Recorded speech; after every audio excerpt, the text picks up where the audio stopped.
Newt! Legends, I'm not Cerberus, and in the name of the Allfather, Son of Bor, and the King of Asgard, this is Odin, and welcome to No Punctuation. For those unfamiliar, she is a Tier 7 Premium German Battleship, and is available to obtain from the game store for 750,000 of your hard-earned global XP. Is it worth that much? Well, if you have a lot of XP lying around already, it's decent, but don't go converting it because that's what dumbasses do, especially when it was cheaper to buy the entire campaign when that was around. According to Wargame, this ship is supposed to be the precursor design to the Scharnhorst class, but to my eyes, it kind of looks more like an unholy abomination of the King George V, Graf Spee, Gascoigne, and Alaska after getting jiggy with it on a night out. And with 3 triple 305mm guns and a pod of 4 torpedoes on each side of her ass, Odin is pretty much everything you love about Scharnhorst, turned up a notch with better armour, better mobility, better main guns, sonar, albeit with fewer secondaries, and slightly shorter firing range. If you're familiar with the gameplay of Scharnhorst, then you can basically play like that if you so wish, but she can also be used to fulfill a number of different roles on the battlefield. She comes with an eclectic array of consumables, currently unique to only her and Gustav Kerfest for battleships, featuring damage control party, repair party, sonar, and a fighter slot. Unusually for a German battleship, Odin, at least for the build I use, is fairly accurate. And that's not down with faint praise by saying she's accurate for a German battleship, she's pretty accurate full stop. If you want to be a pussy and snipe from afar without making an attempt to do something useful for your team, you can go right ahead. Despite those shells being only 12 inches, the AP of Odin has decent penetration and it hits surprisingly hard, and naturally, because of its low calibre, also means fewer over penetrations. On the flip side, however, the lower calibre does also mean you will face more ricochets, as you cannot overmatch any battleships you face, any TMT cruisers, or the Charlemagne from Tier 6. So if you find yourself hitting duds with AP, slap on your golden shells of loving warmth and fling them at your enemies. Fastest sustained rate of fire of any T7 battleship and 1/4 penetration on your HE will stack up nicely over time, even if the fire chance is kind of pissing. If you are going to play ship like a little bitch, however, just be careful to show your rear end, because the deck there isn't as thick as the front, and it can lead to easy sittles up the ass, and as much as that would sound like a good time for me, it might not necessarily be a good time for you. But real chads don't play Odin like that unless they really have to. You have sonar, you have torpedoes, and you've got a well-armoured design perfect for angling and actively being mobile. Without charging in guns blazed like an unhinged maniac, you want to close the distance between you and your enemies and introduce yourself up close and personal. Odin has all the tools she needs for a good old-fashioned shootout in close quarters.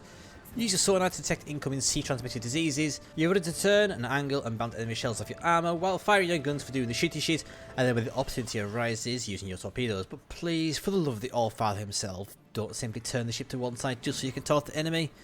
Let it happen naturally. Just let it happen. It really annoys the shit out of me when I see Scharnhorst's Ignited House turning full broadside to get their torpedoes off and then getting dicked harder than your mother for 30,000 damage.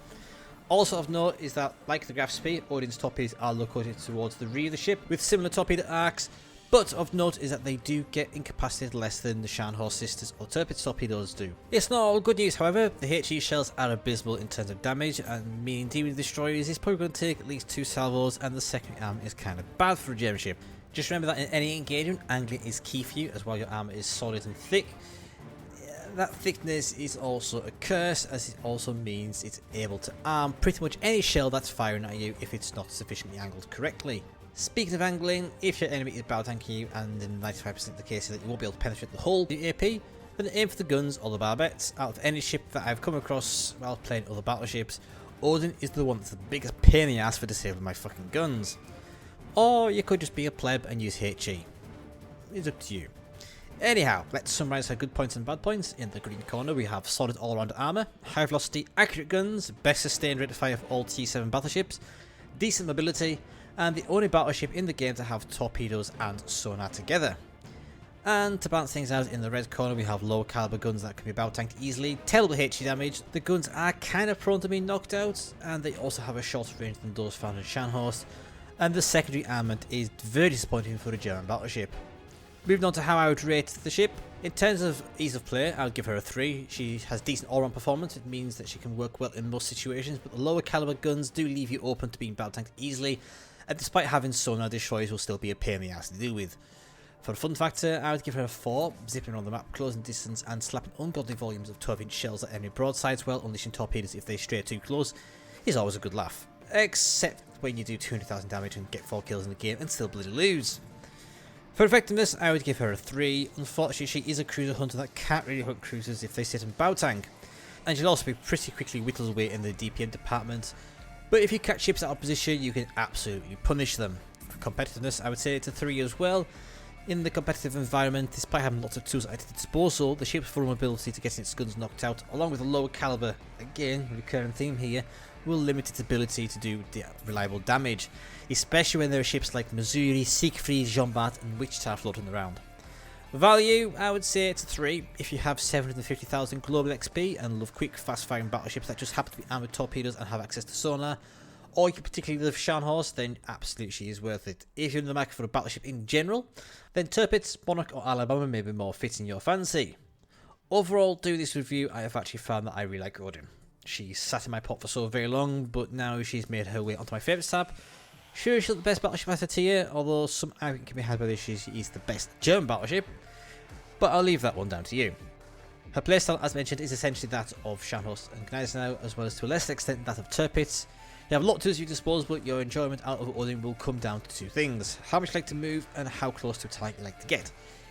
If you prefer not to get your hands chafed, sniped from afar and hope the team pulls their weight, then move on and look for another ship.